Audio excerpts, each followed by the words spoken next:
नमस्कार दोस्तों, मैं हूं डॉक्टर नलिनी तनेजा और आपका स्वागत करती हूं फिर से एक बार हमारे चैनल पर, जहां हम बात करते हैं सिर्फ समस्याओं की नहीं बल्कि उन सॉवरेन समाधानों की।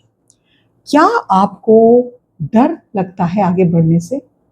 क्या आपको कोई भी बड़ा फैसला लेते समय हमेशा खुद पर शक करते हैं आप? क्या आप जानते हैं कि दुनिया में 90% लोग सिर्फ अपनी काल्पनिक डर की वजह से अपनी क्षमता का 50% ही इस्तेमाल कर पाते हैं?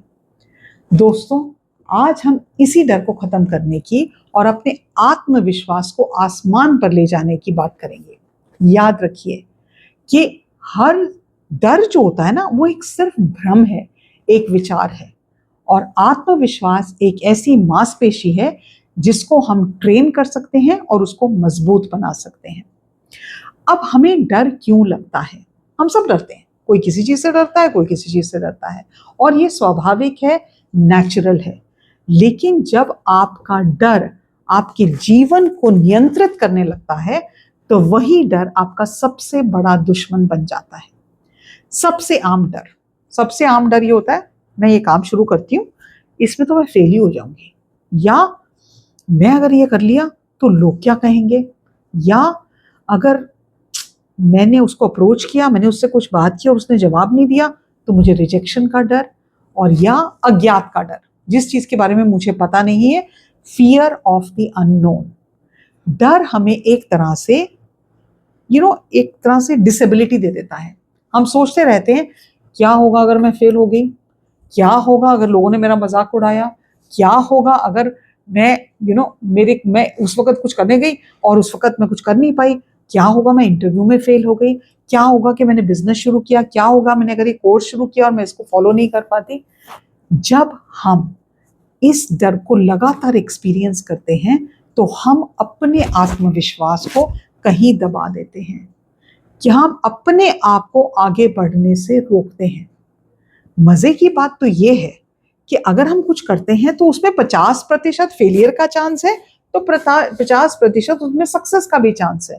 लेकिन ओवर थिंकिंग कर करके, डर को इंटरनलाइज कर करके हम वो स्टेप ही नहीं लेते। मेरी काउंसलिंग में कई बार ऐसा हुआ है कि मेरे क्लाइंट्स ने मुझे बोला कि मैम, मैं आपकी वीडियोस 3 4 5 6 महीने 1 साल से देख रही हूँ, लेकिन मुझे डर लग रहा था कि अगर मैं आपको अप्रोच होंगी तो पता नहीं उससे मुझे फायदा होगा या नहीं। और फिर वो कहते हैं, मैम काश मैंने आपको पहले फोन किया होता और मैंने अपने आप को अब तक पूरी तरह से हील कर दिया होता। तो डर के साथ अनदर एस्पेक्ट ऑफ डर जो बहुत क्लोजली रिलेटेड है, वो है आत्मविश्वास। अब ये आत्मविश्वास है क्या? क्या ये घमंड है? नहीं। आत्मविश्वास सिर्फ ये चीज है, वह विश्वास कि चाहे कुछ भी हो जाए, हर सिचुएशन को संभालने की क्षमता जो है वो मेरे अंदर है। कुछ भी हो जाए, मैं कोई भी सिचुएशन में अपने आप को मैनेज कर सकती हूँ और अपनी सिचुएशन को मैनेज कर सकती हूँ। ये एक्शन से बनता है। जब आप कुछ करते हैं, परिणाम देखते हैं, चाहे वो परिणाम भी आपके फेवर में है या नहीं है, आप कुछ सीखते हैं, तब आपका आत्मविश्वास जो है वो बढ़ता है। समाज हमको एज अ वुमन ये सिखाता है, तुम्हारा काम दूसरों का ध्यान रखना है, तुम्हारा काम एक अच्छी बेटी, एक अच्छी माँ, एक अच्छी वाइफ बनने का है। उस चक्कर में हमें ये मौका ही नहीं देता समाज कि हम अपने अंदर आत्मविश्वास जगाएं और ये कहें कि मैं कुछ भी कर सकती हूँ। मेरा जेंडर मेरी सिचुएशन को और मेरी सक्सेस के लिए एक बाधा नहीं है, लेकिन उसको करने के लिए हमें चीजें ट्राई करनी पड़ती हैं। और हम क्यों नहीं ट्राई कर पाते? क्योंकि हमें डर लगता है। तो पहली चीज आपको करनी है, जो आपका मैजिक स्टेप 1 है, अपने डर को पहचाने और उससे दोस्ती कर लें। सबसे पहला ये कदम है, डर को अंधेरे में नहीं रखें, उसको रोशनी में लेके आए।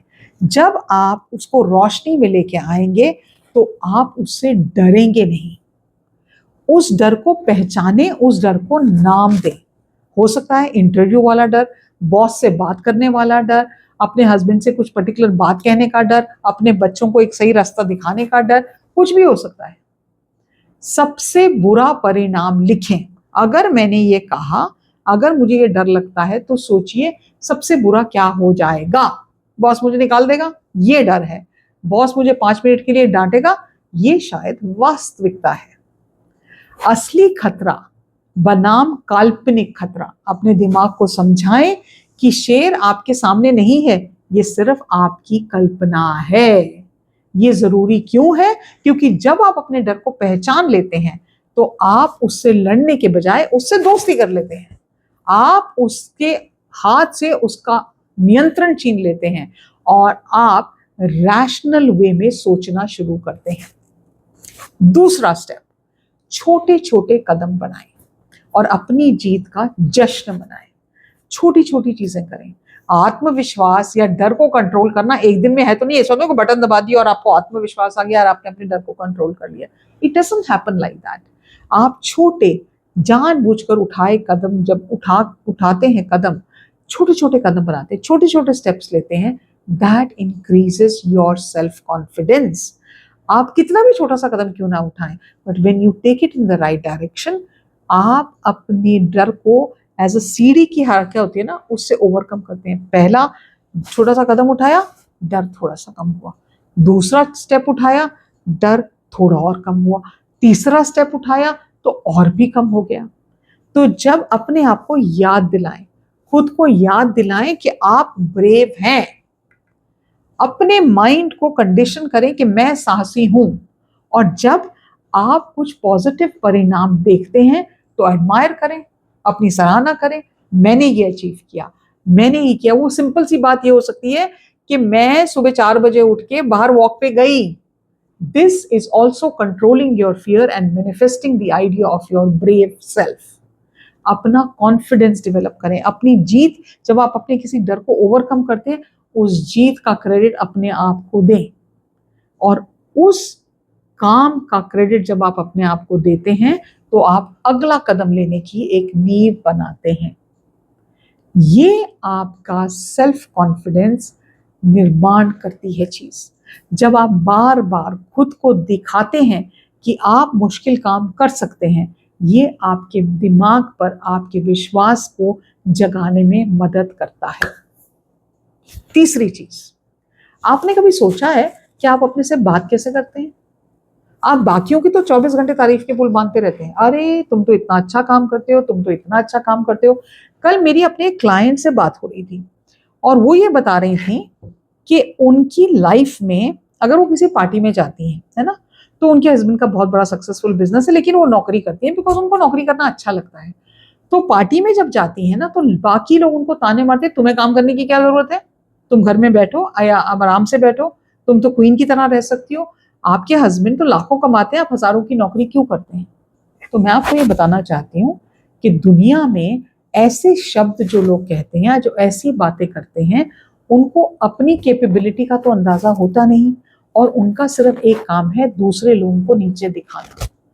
आपको अपनी भाषा बदलनी है, आपको दूसरों की भाषा नहीं सुननी। होता क्या है, जब लोग लगातार ऐसी बातें करते हैं, हम अपने आप को छोटा महसूस करना शुरू कर देते हैं।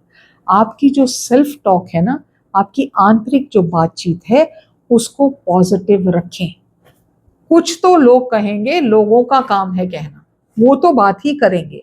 ये संसार आज नहीं, आज से हजारों साल पहले ऐसे ही चलता आ रहा है। कई दिग्गज आए, कई लोग आए, कई लोग गए, संसार नहीं बदलता। आपको अपने आप को बदलना पड़ता है। तो दूसरों के नेगेटिव कमेंट्स पे नहीं अपने आप को पूरा बोझ अपने सिर पर लेके चलें। अपनी सेल्फ टॉक, आप अपने बारे में अपने से क्या कह रहे हैं, उस पे फोकस करें। ये कहने की जरूरत नहीं है मैं ये नहीं कर सकती या मैं तो हमेशा गड़बड़ करूंगी। आप अपनी बात भाषा को बदलें और ये कहें, मैं जरूर कोशिश करूंगी, मैं ये कैसे करूं, मैं इस चीज को कैसे सीखूं। डेली एफर्मेशंस करें, अभ्यास करें उस चीज का जो फोकस करती है पॉजिटिव एनर्जी पे। और प्लीज कभी तो खुद की तारीफ कर लें, कभी तो अपने आप को ये कहें कि मेरे में ये खूबी है, मैंने ये एफर्ट किया, मेरी ये क्वालिटी बहुत अच्छी है। ये क्यों है जरूरी? ये इसलिए जरूरी है क्योंकि ये आपके माइंड को रीप्रोग्राम करता है। जब आप लगातार खुद को सशक्त बनाते हैं तो आपका आंतरिक विश्वास जो है वो मजबूत होता है और आप सहज रूप से आत्मविश्वास महसूस करते हैं। This is not rocket science. हर इंसान को ये हक है अपनी जिंदगी को पूरी तरह से जिए। उसके लिए आत्मविश्वास होना बहुत जरूरी है, डर से ऊपर उठना बहुत जरूरी है। कोशिश तो करें और फिर मुझे कमेंट सेक्शन में लिख के बताएं क्या फर्क पड़ा आपकी जिंदगी में। ये बात तो गारंटीड है कि आपकी जिंदगी में बहुत पॉजिटिव असर होगा आप जब इसको प्रैक्टिस करेंगे।